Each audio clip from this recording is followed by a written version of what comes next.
माता पिता की सेवा करते रहिए। एक छोटा सा बोर्ड रेडी की छत से लटक रहा था। उस पर मोटे मार्कर से लिखा हुआ था, घर में कोई नहीं है, मेरी बूढ़ी माँ बीमार है, मुझे थोड़ी थोड़ी देर में उन्हें खाना, दवा और टॉयलेट कराने के लिए घर जाना पड़ता है। अगर आपको जल्दी है तो अपनी मर्जी से फल तौल ले और पैसे कोने पर गत्ते के नीचे रख दे, साथ ही रेट भी लिखे हुए हैं। और अगर आपके पास पैसे नहीं हो तो मेरी तरफ से ले लेना, इजाजत है।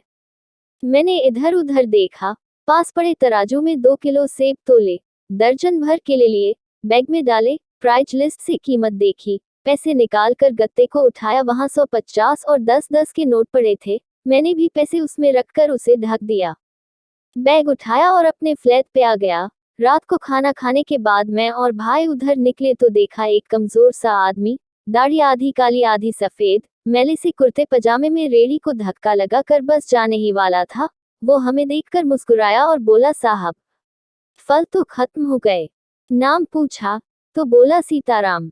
फिर हम सामने वाले ढाबे पर बैठ गए। चाय आई। कहने लगा, पिछले 3 साल से मेरी माता बिस्तर पर हैं, कुछ पागल सी भी हो गई हैं, और अब तो फालिज भी हो गया है। मेरी कोई संतान नहीं है, बीवी मर गई है, सिर्फ मैं हूँ और मेरी माँ।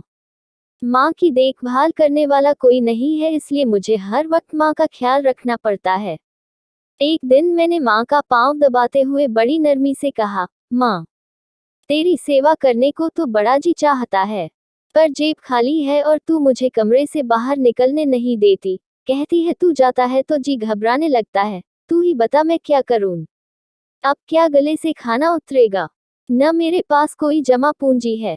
ये सुनकर माँ ने हांफते कांपते उठने की कोशिश की। मैंने तकिए की टेक लगवाए, उन्होंने झुर्रियों वाला चेहरा उठाया, अपने कमजोर हाथों को ऊपर उठाया, मन ही मन राम जी की स्तुति की, फिर बोली, तू रेडी वहीं छोड़ आया कर, हमारी किस्मत हमें इसी कमरे में बैठकर मिलेगा।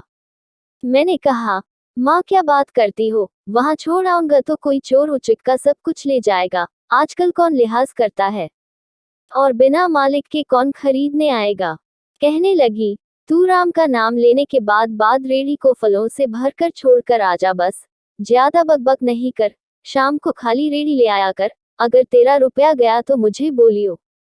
2.5 साल हो गए हैं भाई, सुबह रेडी लगा आता हूँ, शाम को ले जाता हूँ। लोग पैसे रख जाते हैं, फल ले जाते हैं, एक ढेला भी ऊपर नीचे नहीं होता, बल्कि कुछ तो ज्यादा भी रख जाते हैं। कभी कोई माँ के लिए फूल रख जाता है, कभी कोई और चीज। परसों एक बच्ची पुलाव बना कर रख गई, साथ में एक पर्ची भी थी अम्मा के लिए। एक डॉक्टर अपना कार्ड छोड़ गए, पीछे लिखा था, माँ की तबीयत नाजुक हो तो मुझे कॉल कर लेना, मैं आ जाऊंगा। कोई खजूर रख जाता है, रोजाना कुछ न कुछ मेरे हक के साथ मौजूद होता है। न माँ हिलने देती है, न मेरे राम कुछ कमी रहने देता है। माँ कहती है, तेरा फल मेरा राम अपने फरिश्तों से बिकवा देता है। आखिर में इतना ही कहूंगा कि अपने माँ बाप की सेवा करो, और देखो दुनिया की कामयाबियां कैसे हमारे कदम चूमती है। दोस्तों, ये वीडियो कैसे लगा कमेंट जरूर करें। यदि आपको अच्छा लगा तो लाइक और शेयर करें, और यदि आप चैनल में नए हैं तो सब्सक्राइब कर बेल आइकॉन ऑन कर दीजिए, क्योंकि हम ऐसे ही वीडियो लाते रहते हैं। मिलते हैं अगले वीडियो में, तब तक के लिए जय हिंद।